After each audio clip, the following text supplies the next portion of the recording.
Now, the Senate has told civil societies and other citizens criticizing its decision to purchase brand new vehicles valued at 160 million naira for each senator to spare it of the hues and cry.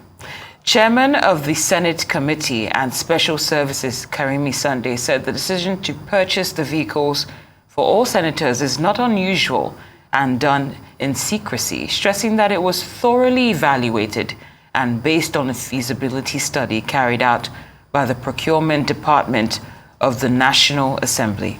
He also explained that it's unfair for people to continue to lash their elected representatives over the vehicles bought for them and keep quiet about ministers who enjoy the luxury of even more vehicles to perform their duties. I'm sure you know we have a Department of Procurement in the National Assembly. They did a comparative analysis of cost, of durability, and they came up with suggestions. And we took their suggestions. So that a senator has, that they approve a Land Cruiser for us. And somebody that is a minister, you have more than 6, maybe 3 Land Cruiser, Prado, and other vehicles in their convoy. And you are not asking them questions. Please spare us a bit. And this vehicle that you take, go to Nigerian roads today. If I go home once to my senatorial district, I come back spending a lot on my vehicle because our roads are bad. And the issue of buying vehicles for National Assembly, you know, it's a reoccurring decimal. Every assembly, it will always come up. We should at least let the public, let them have a little trust and confidence in us. If you go to state houses of assembly today, check out. Most of them, before they were even inaugurated, the governors will have bought vehicles waiting for them. Even local government chairmen, I know the vehicle my local government chairman is using. So why National Assembly alone? Well, the decision by federal lawmakers to purchase 360 sports utility vehicles for its members, despite the fiscal crisis Nigeria is facing, is still eliciting diverse reactions. So let's deepen the discussion now as Arise News analyst Dayo Sobowale joins us.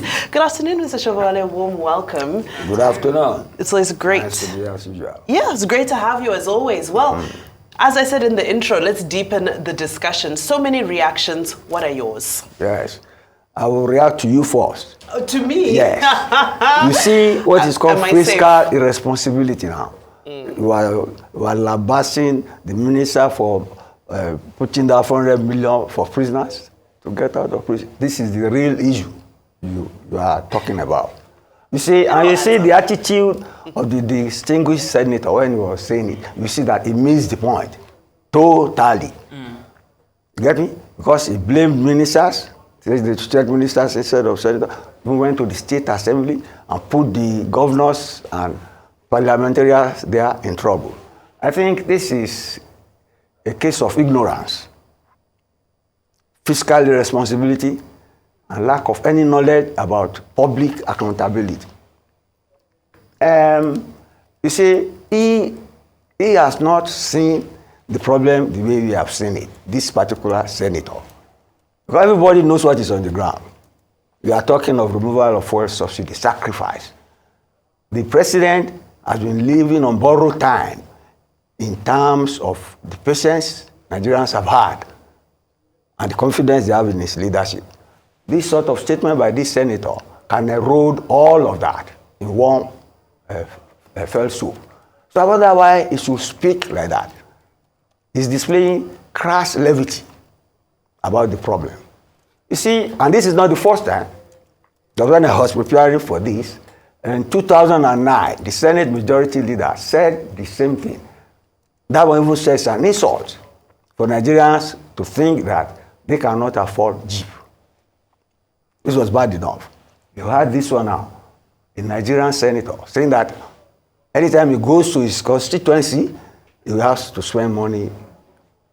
I should not be saying that. Any of us here, not to talk of a senator working in a place where they make laws, where they pass budget to repair the roads and all that. It's bad enough. He is a bad representative for Nigerian legislation. And I'm sure his mates will call him to order. You get me? Because it sounds so arrogant and far, far from the problem of Nigerians on the ground. I will give an example. See, you say Shakespeare again. Julius Caesar, was killed in the Senate, and one of the faults his friends found against him was that he was too arrogant. They say he bestrode the world like a colossus, and we petty men must speak from under. I'm not saying we should kill our senators, we don't need to, but the co-senators should call this man to order, because they are given a very poor image of them in terms of leadership, accountability, and responsibility. He has shown such levity, carelessness in the way he has said what he has said, that there's not much to say about it, except, of course, the cost of the jeep. Do you get me? The cost of the jeep. See the way he has said it. The ministers have 3, 4. Are ministers the same thing as senators? Ministers from ministries all over the nation. And it's only, you can only be in one car at a time. The minister, permanent secretary, so many people working for him in the entourage, for a Nigerian distinguished senator of the Federal Republic to be making such comparison and putting ministers and state legislation in trouble, they should call him to order. He should not speak on their behalf again. Yes. Mr. Sobowale, your insight, we always enjoy as always. But you mentioned a couple of, significant things, that this is a display of fiscal irresponsibility, ignorance, and his statement can erode all the progress that has been made in terms of giving the Tinubu administration borrowed time and whatnot. Yeah. My question now is, do you think this might contribute in a negative way to what might happen eventually with organized labor when we see statements like this, actions that might be taken in that regard, or even regular Nigerians, besides this, his colleagues calling him to order? Do you think they might already be water under the bridge? Labor leaders, you see from tomorrow, they will abuse him. See, I'm using temperate language now because we are on air, but they won't take him seriously.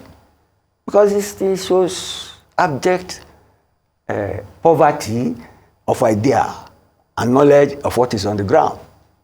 The labor will not take a statement like this seriously, because it's more serious than what he has done. The issue is that why should they be pursuing such luxurious vehicles at this point in time, when Nigerians are being asked to make sacrifice? You see, labor, of course, that's ammunition for labor, but they will not be as civil as I've been in talking about it. But then, if you are a labor leader, will you not take up that too? Of course. You're asking people to make sacrifices at a time when they should be pruning their, maybe donate their salary, prune their free benefits. He's saying that the roads are bad, so that is why they have to. And if a predecessor of his said you are being insulted. And these are elected officers, holding elective office, not royalty, not traditional, not hereditary offices. So it's crass arrogance and abuse of office, the way he has said it. So the Senate needs to put out a statement to justify what they have done in a more responsible, more serious manner than what you have just witnessed. This senator also made mention to the fact that this uproar happens every 4 years when the vehicles are purchased, which, gives off the feel that, everybody else has gotten away with it. Well, it's our turn now, so we're going to make sure we get away with it too. Do you feel that the sanctity for taxpayers' money has diminished? Is that the way you have just said it? Is that right? And they say you are caught doing something wrong. You said my brother did it, my grandfather did it. What doesn't make sense. So it is so petty. So if these are the legislators, who's going to protect taxpayers' money? Is the question. They are not treasurer. They are spending it. They are not protecting taxpayers' money by spending taxpayer money on luxurious goods made. They even said the ones made overseas are more durable than the one in this vicinity. So the patriotic Nigerians be doing that.